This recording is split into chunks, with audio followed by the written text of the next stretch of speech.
안녕하세요. 음악이 영화를 만났을 때 진행의 JR입니다.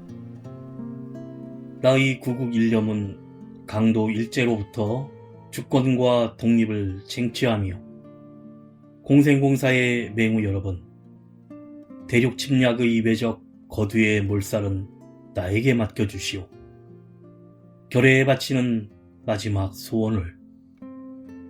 독립투사 백정기 의사가 1933년 3월 17일 중국 상해에서 비장한 결의로 남긴 유서입니다.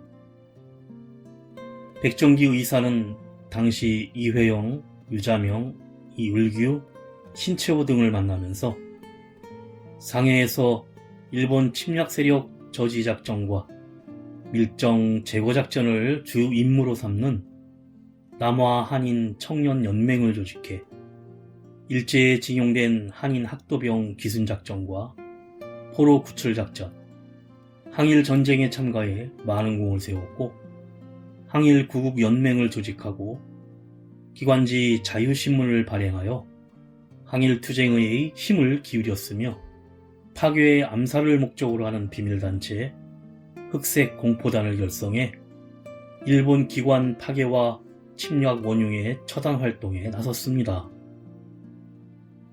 이 흑색 공포단은 결성되자마자 일제 밀정들을 다수 처형하는 등 맹활약을 펼쳐 일제를 긴장시켰는데 중국 상해의 고급 음식점 63정에서 군 간부들이 참가하는 비밀 회의 정보를 입수해 백정기 의사 일행이 폭파하는 임무를 맡고 거사일인 1933년 3월 17일 유서를 남기고 권총과 수리탄 등으로 무장하고 현장에 도착했으나 변절된 밀정에 의해 현장에서 체포돼 거사는 불발로 끝났습니다.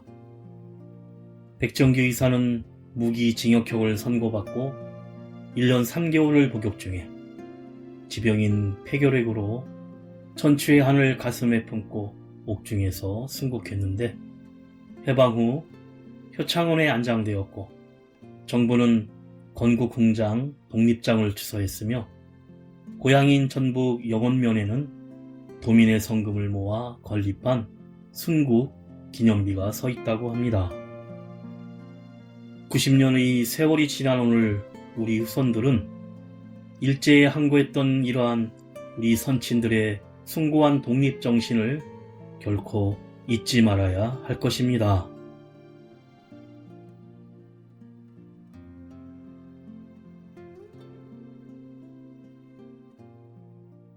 음악이 영화를 만났을 때 오늘 소개해드릴 영화는 지난 1월에 개봉한 한국 첩보 액션 영화 유령입니다. 1933년 일제 강점기의 경성, 항일 조직 흑색단의 스파이인 유령이 비밀리에 활약하고 있는데 새로 부임한 경호대장 다카하라는 흑색단의 조선 총독 암살을 막기 위해 의심스런 총독부 내의 유령을 잡으려 덫을 만들 계획을 세웁니다. 영문도 모른 채 유령으로 의심받고 벼랑 위의 외딴 호텔에 갇힌 용의자들은 총독부 통신과 감독관 무라야마 준지, 암호문 기록 담당 박차경, 정무총감 비서 유리코, 암호 해독 담당 천은호 계장, 통신과 직원 200호 등 5명인데 이들에게 주어진 시간은 단 하루뿐이었고 기필코 살아나가 동지들을 구하고 총독 암살 작전을 성공시켜야 하는 유령과 의심을 벗고 집으로 가고 싶은 이들은 점점 서로 의심과 불신으로 대립하게 됩니다. 먼저 가수 장필순이 부르는 나의 외로움이 널 부를 때 듣고 영화 이야기 시작합니다. 널 위한 나의 마음이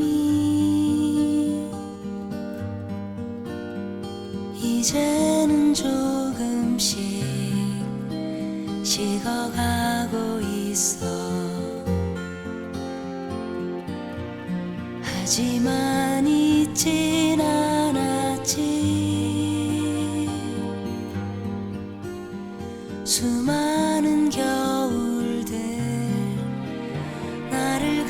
감싸 안던 너의 손을 서늘한 바람이 불어올 때쯤에 또다시 살아나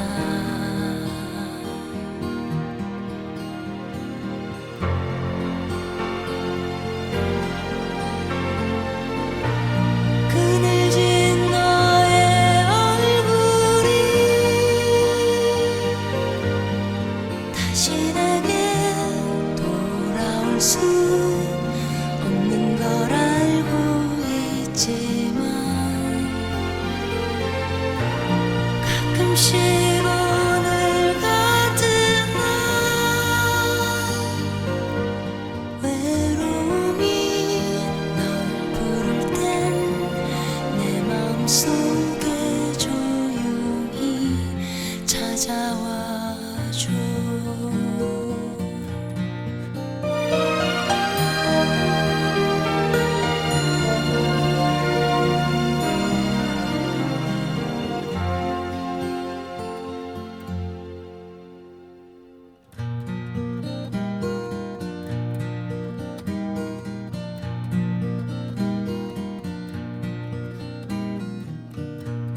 널 위한 나의 기억이 이제는 조금씩 지워지고 있어. 하지만 잊진 않았지. 힘겨운 어제들 나를 지켜주던 너의 가슴 이렇게 내 맘이 서글퍼질 때면 또다시 살아나.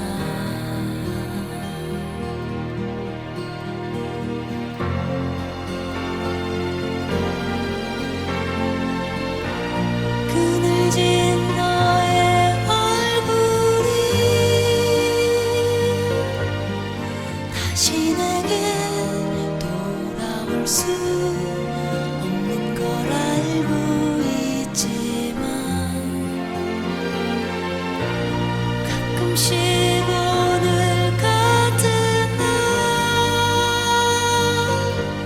외로움이 널 부를 땐 내 마음속에 조용히 찾아와줘.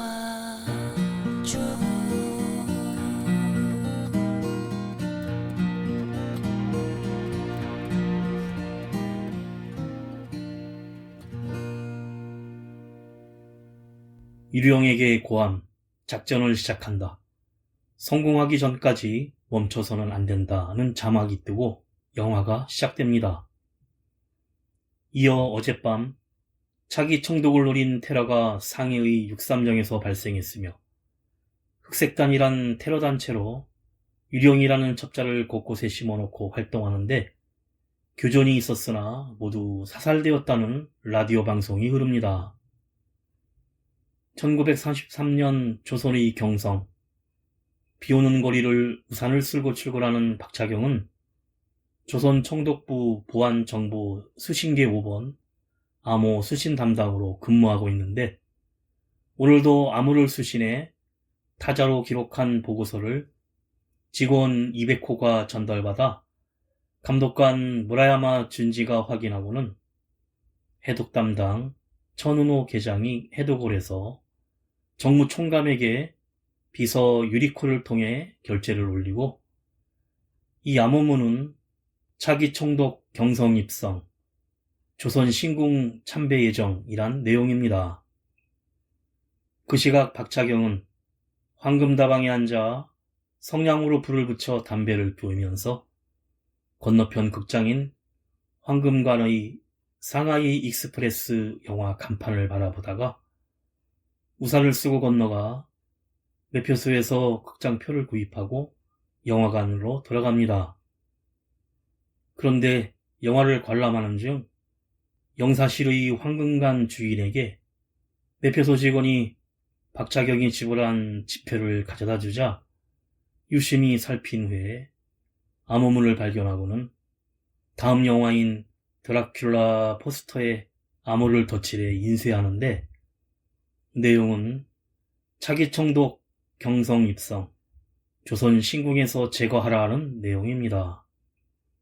밖에서 이 포스터를 지켜보던 한 여자와 박차경이 만나는데 그녀는 불 좀 빌리자며 담배를 한 대 피고는 박차경과 눈을 마주보다 돌아서고 박차경이 황금다방 성냥갑을 전해주며 슬픈 표정을 짓지만 의연한 태도로 뒤돌아 떠나갑니다. 박차경은 흑색단의 유령이었고 황금관을 통해 암호를 주고받고 있었는데 조금 전에 만났던 여자는 조선 총독을 암살할 임무를 맡은 흑색단원 윤난형이었습니다. 얼마 후 서울역을 출발하는 차 안에는 정무총감이 비서 유리코와 함께 차기 총선 총독과 경호대장 다카라 가이토를 마중 나와 상해에서의 테러 소식을 얘기하며 경성은 자신이 잘 관리하고 있어서 안전하니 마음 편히 취임식을 준비하라고 합니다. 그리고 일행은 신사참배를 하기 위해 남산에 일제가 만들어 놓은 조선 신궁으로 향합니다. 가수 제이 세라가 부릅니다. 이 노래를 빌려서.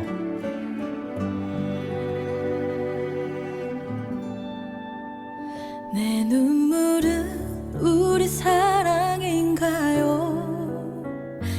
가슴 아픈 이유도 사랑인가요? 언젠가는 내게도 다시 사랑이 올까요? 왜 안 되죠? 아직도 그대만.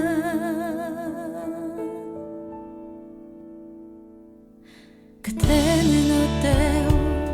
난 아직 너무 아픈데 네가 생각나면 아무 일도 못하는데 가슴이 저려서 아직도 내 눈에 보여서 또 그리워서 울고만 있는데 넌 지금 나를 사랑하고 있을까? 내 곁에서 넌 행복했을까? 내 눈물은 우리 사랑인가요? 가슴 아픈 이유도 사랑인가요? 언젠가는 내게도 다시 사랑이 올까요? 왜 안 되죠? 아직도 그대만.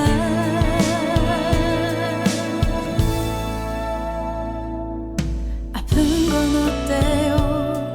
바람이 차갑던데 그대 손을 데워줄 사람은 생겼나요? 내 손이 제일 따뜻하긴 했을까?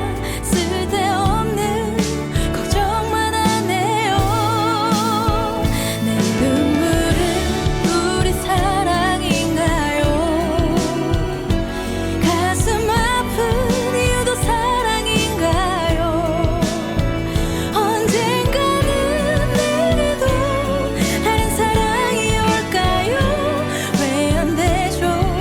아직도 그대만 내 사랑인가요?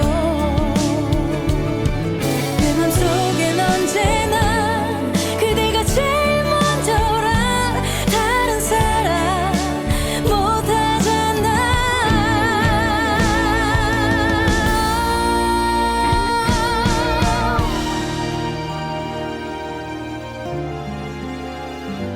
내 사랑을 저버리지는 말아요. 널 붙잡을 방법이 난 이것밖엔 없어서 내 마음을 대신해 말할게. 제발 나를 떠나가지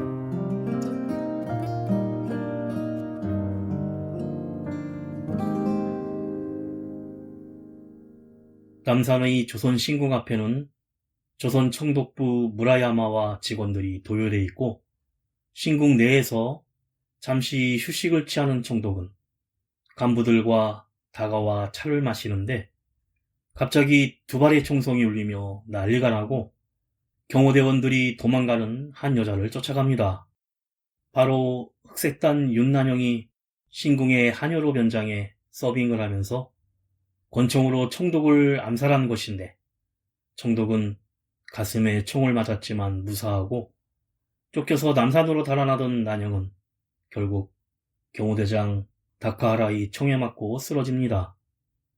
그런데 총소리에 산으로 쫓아갔던 박차경이 그 광경을 목격하고 죽어가는 난영을 끌어안지만 슬퍼할 틈도 없이 다시 신궁 앞으로 돌아가는데, 그만 목 부분에 혈흔이 묻어 있었고, 이를 통신과 직원 200호가 보지만 코트 깃으로 가려줍니다. 총독은 경호대장 다카라의 불찰을 질책하며 자신이 무단통치 대신 문치를 선언했으니 조용히 처리하라고 지시하고, 다카라는 비밀리에 수사를 시작하는데, 윤난영의 숙소를 수색하던 다카라는 난영의 가죽 코트에서 황금다방 성냥을 발견하고 드라큘라 영화 대본과 물품들을 압수해 갑니다. 총독부에서는 현장에 있었던 무라야마가 정무 총감에게 경호대가 총독부 내에 유령이 있다며 수사를 하고 있는데, 우리가 먼저 유령을 체포해 기선을 잡아 조선의 지휘권을 가져야 한다면서 자신을 경무국으로 복귀시켜달라고 합니다. 얼마 후 박차경이 다시 영화관을 찾아가는데, 하필 그 시가 경호대장 다카하라가 황금다방을 찾아오고 맞은편 영화관으로 들어오자 박차경이 이를 발견하고 긴장하지만 마주치지는 않습니다. 박차경은 황금관 주인 흑색단에게 공중전화를 걸어 극장으로 경호대장이 찾아왔는데 조심하라면서 충분히 많이 죽었으니 대원들 그만 희생시키라는 말을 남기고 전화를 끊습니다. 집에 돌아온 박차경은 이미 기다리고 있던 경호대에게 어디론가 끌려가는데, 깊은 산속을 지나서 절벽 끝에 지어져 있는 4층 규모의 호텔입니다.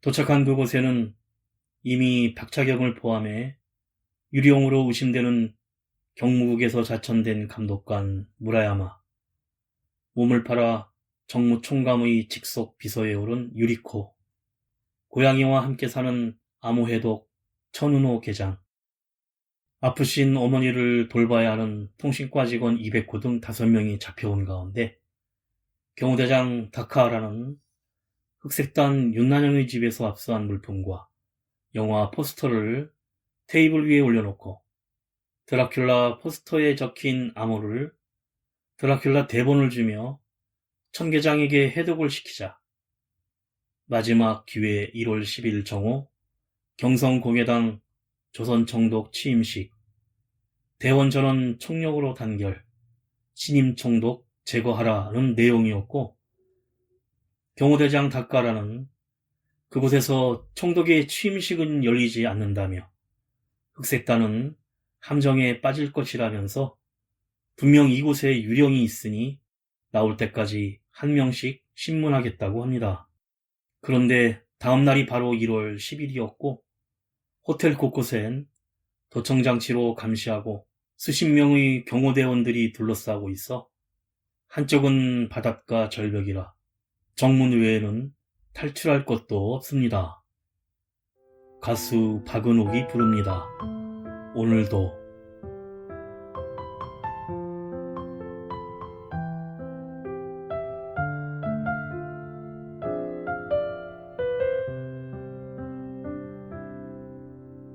끝이 없는 것 같아.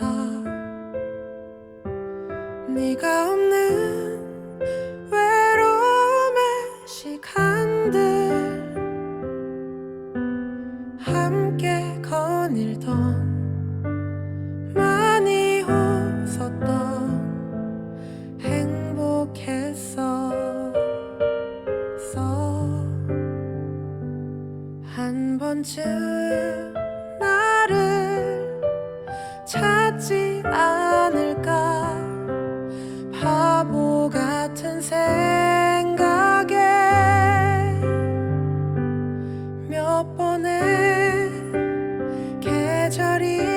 가고 우릴 반기던 거리의 꽃도 떨어지고 그래도 나의 마음은 아직 그대로인 거야. 조금만 더 기다릴게.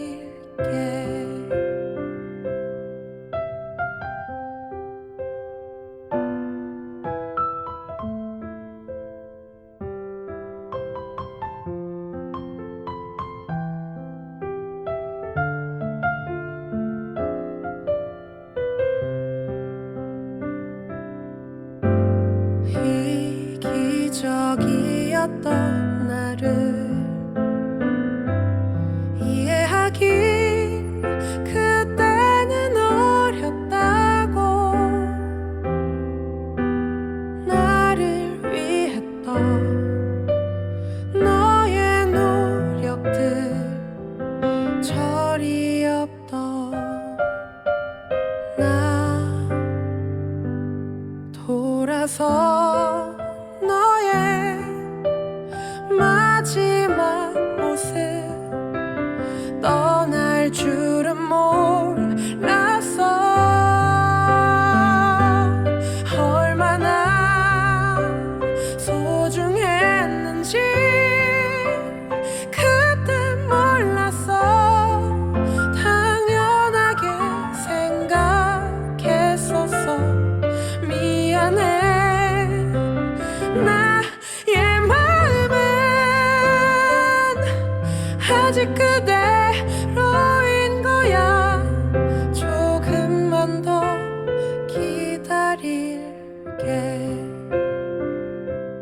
아직 그대로인 거야. 널 기다려 오늘도.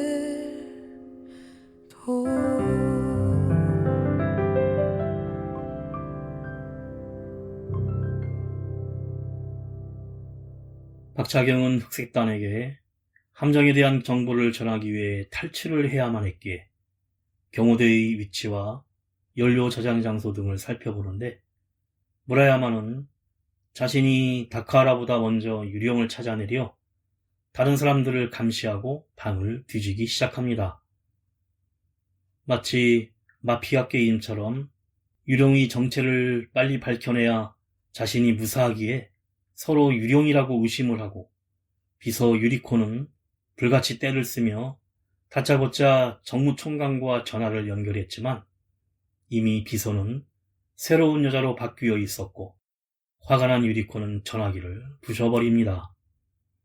그리고 밖으로 나가 차를 타고 나가고 싶다고 땡깡을 부리자 다카라가 총을 겨누고 유령일지 몰라 쏘지는 못하자 무라야마가 차 유리에 총을 쏘며 자기는 조센징 어머니까지 죽였다면서 유령은 내가 잡는다고 경고합니다.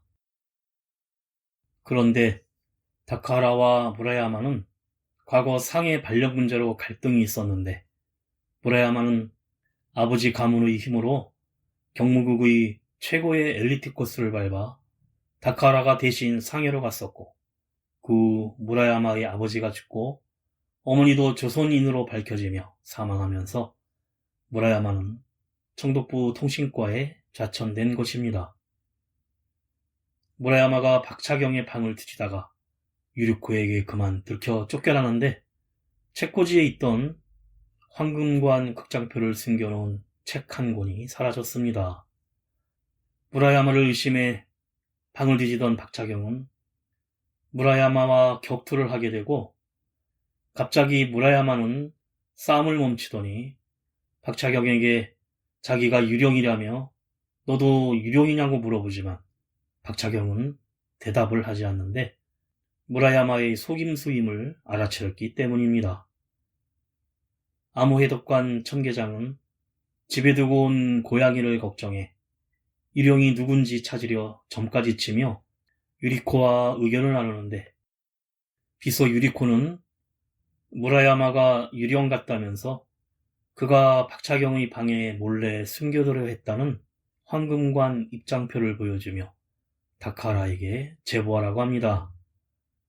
이 모든 것은 도청되어 천계장에게 압수한 입장표를 증거로 다카라는 무라야마를 신문하며 폭력을 가하는데 그 자리에는 통신과 이베코도 신문을 받고 있었고 어머니를 인질로 두려움에 떠는 이베코에게 박차경이 유령이라는 자백을 받아냅니다. 이어 건물 전체에 사이렌이 울리면서 호텔의 식당으로 모두 모이자 다카라는 증거와 증인을 확보했다며 증거는 무라야마를 유령이라 하고 증인은 박차경이 유령이라고 한다면서 권총을 꺼내더니 박차경에게 유령이라고 자백한다면 죄 없는 젊은 이베코를 구할 것이라고 협박합니다. 하지만 박차경이 차마 말을 하지 못하고 가만히 있자 다카라는 서슴없이 이베코를 권총으로 쏴버립니다. 가수 송하예가 부릅니다. 그대를 알고. 내가 좋아하는 걸 더 좋아했었죠. 괜한 투정 부려도 화낸 적 없었죠. 나쁜 일이 있어도 날 보면 환히 웃었던 그대에게 아무것도 해준 게 없네요. 뭔지 모르고 받기만 했던 것들 나 이제야 할 것 같아요. 사랑이란 걸 나는 그대를 알고 사랑을 알고 이별을 알았죠. 다시 웃게 해줄 사람도 그대뿐이에요. 그대 사랑이 깊어 마음이 아파 눈물이 가려서 한 걸음도 못 가잖아요. 차가운 내 두 손을 넣은 적 없었죠. 아프기라도 하면 밤새워 지키고 나의 몸과 마음을 나보다 아껴주었던 그대에게 못나게도 상처만 줬네요. 헤어지잔 말은 꺼낸 적 없었지만 변해간 마음까지도 감싸주던 한 사람 나는 그대를 알고 사랑을 알고 이별을 알았죠. 다시 웃게 해줄 사람도 그대뿐이에요. 그대 사랑이 깊어 마음이 아파 눈물이 가려서 한 걸음도 못 가서 자꾸만 돌아보는 나인가.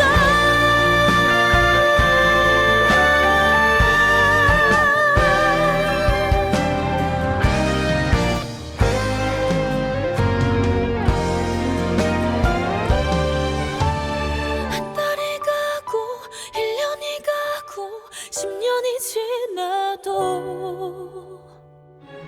그대 나를 몰라도 나를 잊어도 다른 사랑해도 내가 기다리는 사람은 그대뿐이에요. 다시 믿게 할 사람 웃게 할 사람 사랑을 한 사람 오직 그대인 걸 아니까.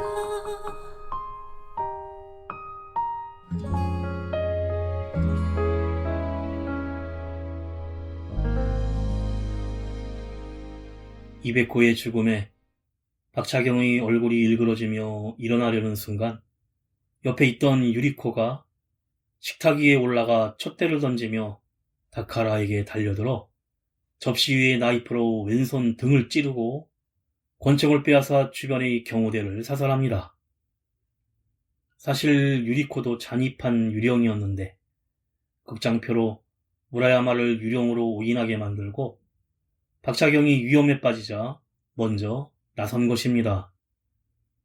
식당으로 출동한 경호대들과 총격전이 이어지고 베란다로 피한 박차경은 죽어가는 이베코를 끌어안고 미안함에 울먹이는데 유리코는 총격전을 벌이면서 놀라운 사격 솜씨와 격투로 경호대원들을 하나둘씩 제거합니다. 그리고 식당의 술병들을 쏘아서 깨트려 불길을 일으키더니 화염병을 던져 큰 폭발을 일으키자 다카라와 경호대들이 물러섭니다. 건물이 폐쇄되고 밖에 있던 경호대원들이 포위해오는데 혼란한 총격전 중에 피하던 무라야마는 정신적으로 멘탈이 완전히 무너진 천계장이 당신이 유령이라면서 쏜 총에 목을 맞아 상처를 입고 천계장은 경호대에게 사살되고 맙니다. 창고에 숨어있던 무라야마는 상처를 술로 소독하며 손에 묻은 피를 닦다가 과거를 회상하는데 조선인인 엄마가 일본 고관 아버지를 총으로 쏘고는 샘이 추위를 지난 다음에야 소나무와 잣나무가 시들지 않음을 안다는 말을 남기고 권총으로 자살하는 항상 트라우마였던 장면을 떠올립니다. 포위망을 피해 도망가던 박차경은 유리코에게 너의 정체가 뭐냐고 묻자 나는 지금부터 너를 목숨 걸고 살릴 테니 너는 밖에 나가 동지들을 목숨 걸고 살리라고 합니다. 박차경은 평소 유리코가 정무총감의 애첩으로 천대히 여겼는데 사실 박차경은 친일파 고위직의 딸로 아버지가 비행기를 일제에 헌납할 정도라 총독부에서 일하게 된 것이었고 사랑하는 사람의 신념을 지키기 위해 자신도 흑색단의 유령이 되었고 유리코 같은 여자가 독립운동을 하는 유령이라고는 생각지 못했기 때문입니다.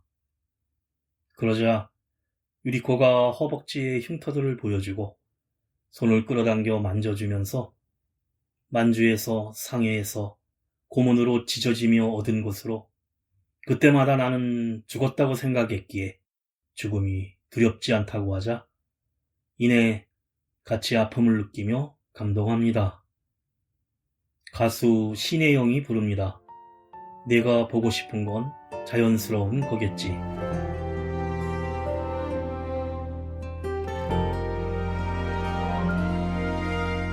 외로운 날이 참 많았어. 아팠던 날도 너무 많았어. 어쩌면 사랑이 아니었을지 몰라. 이별이 당연했을지도 몰라. 세상엔 영원한 건 절대 없단 사실과 아무리 사랑해도 반복됐던 이별에 난 지쳐가 마음으로 서로를 원하던 그때가 그리워 자꾸만 생각나.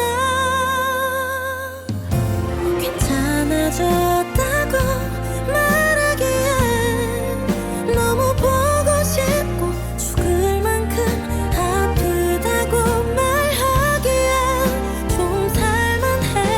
네가 그리운 건 네가 보고 싶은 건 자연스러운 거겠지.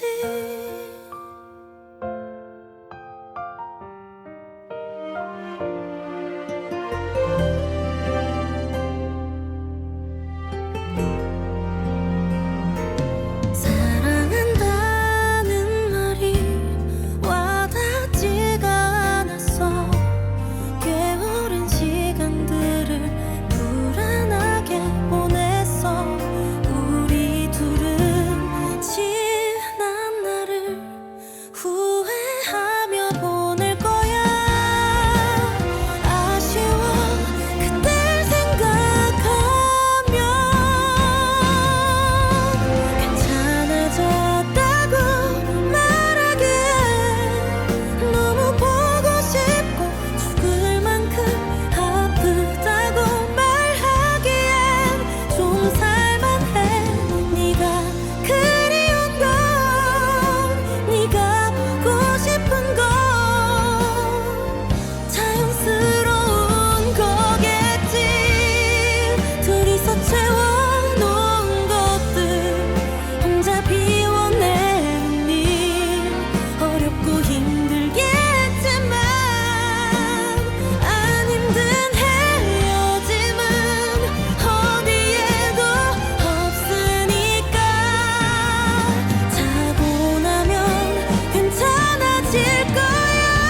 사랑이 남은 거겠지.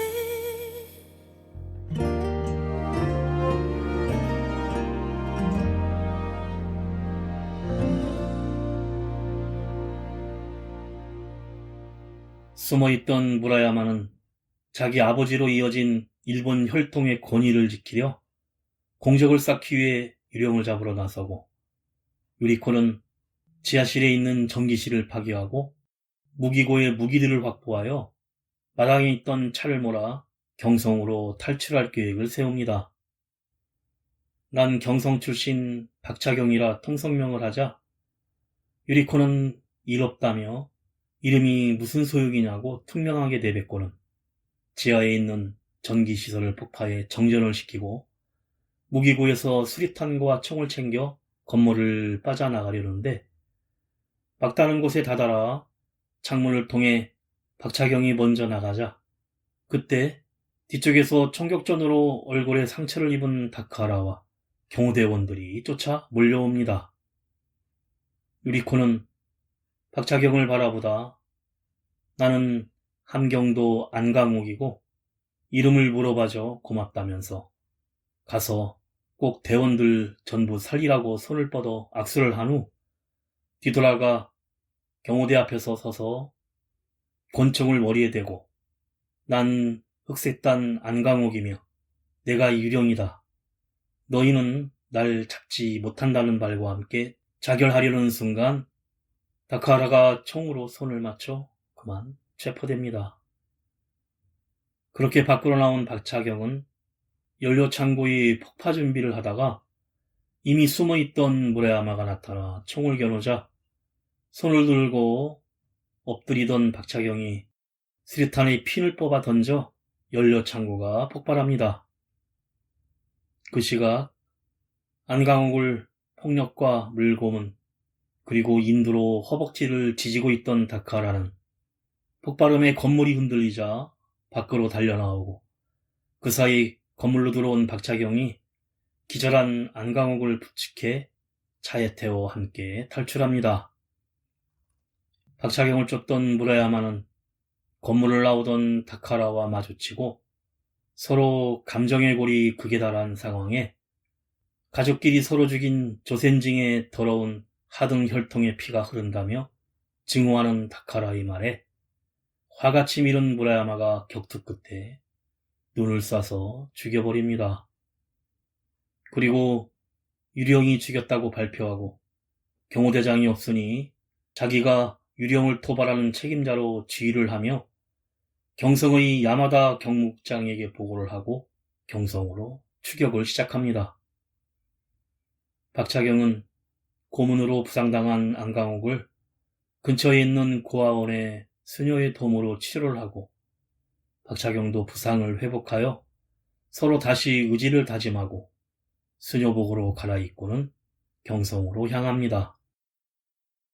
가수 이소진이 부릅니다. 고마운 사람. 비가 내리는 날엔 연락도 없이 우산을 들고 기다리죠. 화창한 주말엔 어김없이 꽃을 선물하죠. 이유 없이 너에게 투정 부려도 언제나 웃으며 나를 받아주던 너의 고마운 사랑은 그땐 깨닫지 못했었던 거야. 다시 붙잡고 싶었어. 널 찾고 싶었어.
다시 붙잡고 싶었어. 널 찾고 싶었어. 미안한 마음에 너의 집 앞에 다른 누구의 사람이 되어 행복한 모습이었어.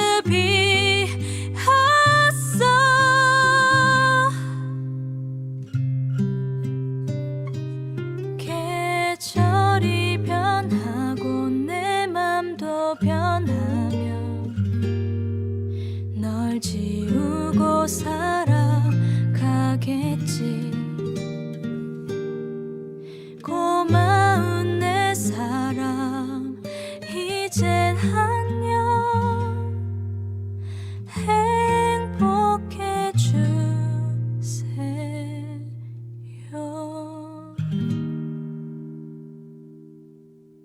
1월 10일 경성 공예당에서는 신임 조선총독 취임식을 위해 행사장에 악단의 음악이 울려 퍼지며 사람들이 모여드는데, 악단의 연주가 끝나자 무대에 선 무라야마는 오늘 취임식은 없다며 이곳은 함정이라고 선언을 하자 경호대원들이 문을 잠그고 포위를 합니다.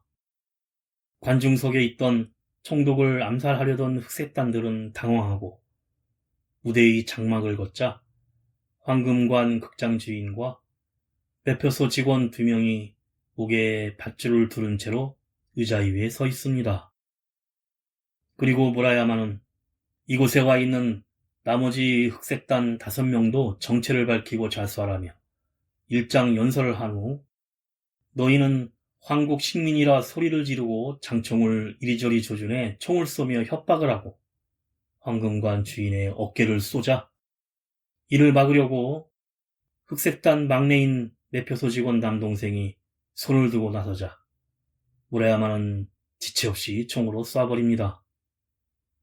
또 매표 직원의 목 밧줄이 끌어올려지며 천장에 매달려 허둥대자 그때 2층에 숨어있던 안강옥이 총으로 밧줄을 맞춰 끊어내고 또다시 목이 매달린 황금관 주인도 같은 방법으로 밧줄을 끊어 구해줍니다.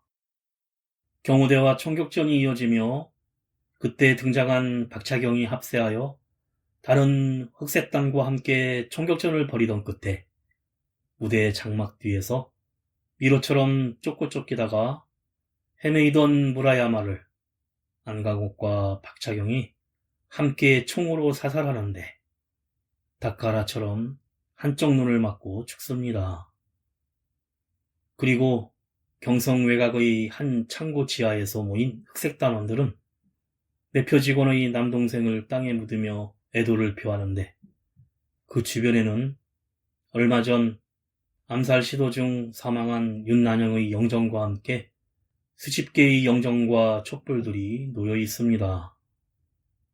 얼마 후 제6대 조선총독의 취임식이 끝나고 차를 타고 돌아가던 도로에서 교통사고로 길이 막혀 차가 멈추는데 이때 박차경과 안강옥이 검은 신사복장에 중절모를 쓰고 나타나 차 안에 있는 정무총감과 조선 총독을 향하여 콤비로 기관단총을 난사하면서 영화가 끝이 납니다.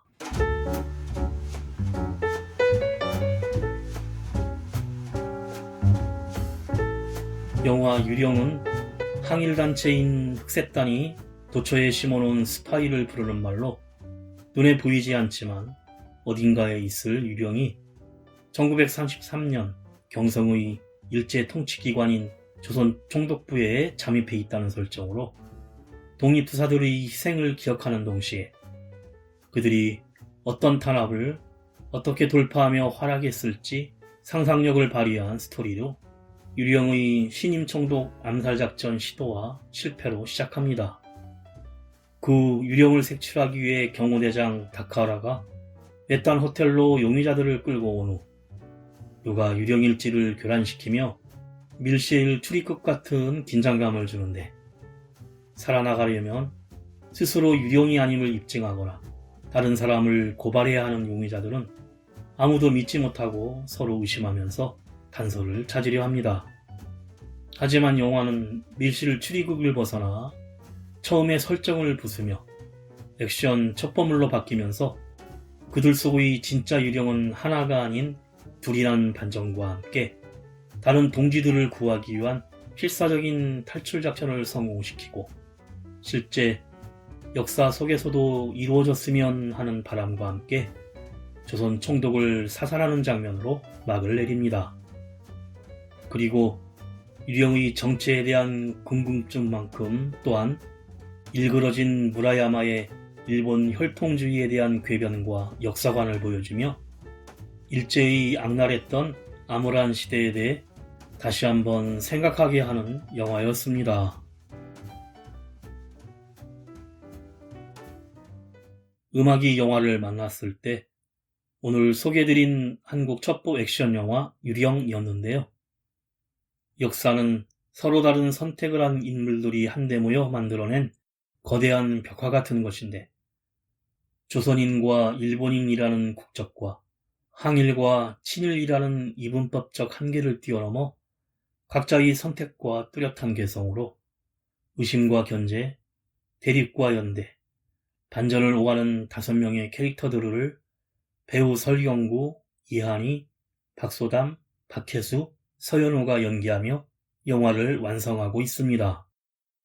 다만 밀실에서 벌이는 마피아 게임 같은 전개는 다소 지루해 짜임새가 부족하고 천계장과 이백호의 캐릭터가 어색했으며 마지막 조선 총독에 대한 기관총 난사 장면은 통쾌한 감정 외에 뜬금없이 등장해 황당했다는 아쉬움이 있습니다.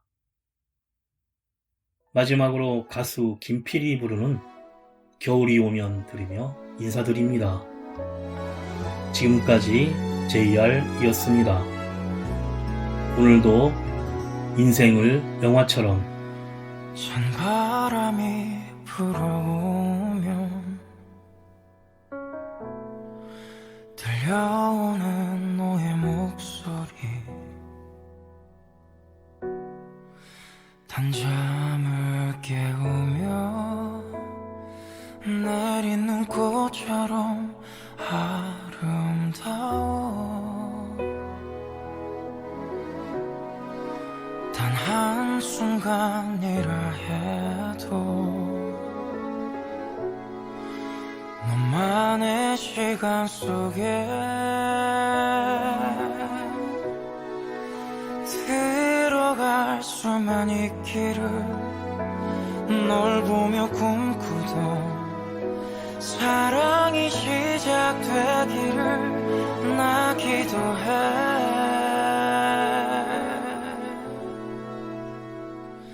가을이 오면 생각나는 한 사람 붉은 낙엽처럼 세상을 물들이는 아닌 척 해봐도 태연한 척 해봐도 수줍은 널 보면 사랑인 걸 알 수 있어 너만이 내 사랑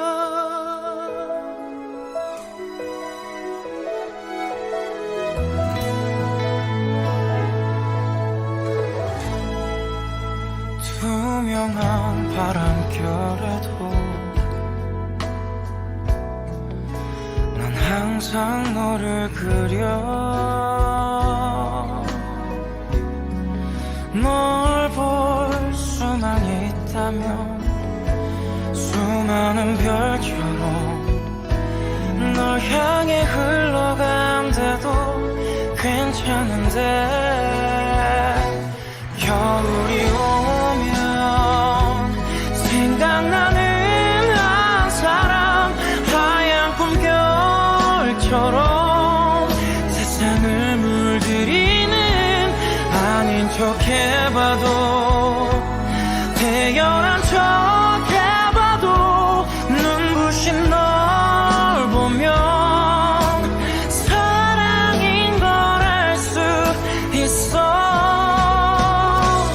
너만이 내 사랑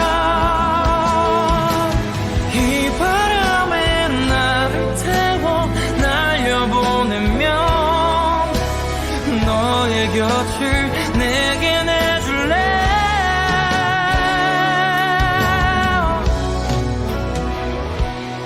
겨울이 오면 시작될 우리 사랑, 곁에만 있어도 세상이 변해가는, 아닌 척 해봐도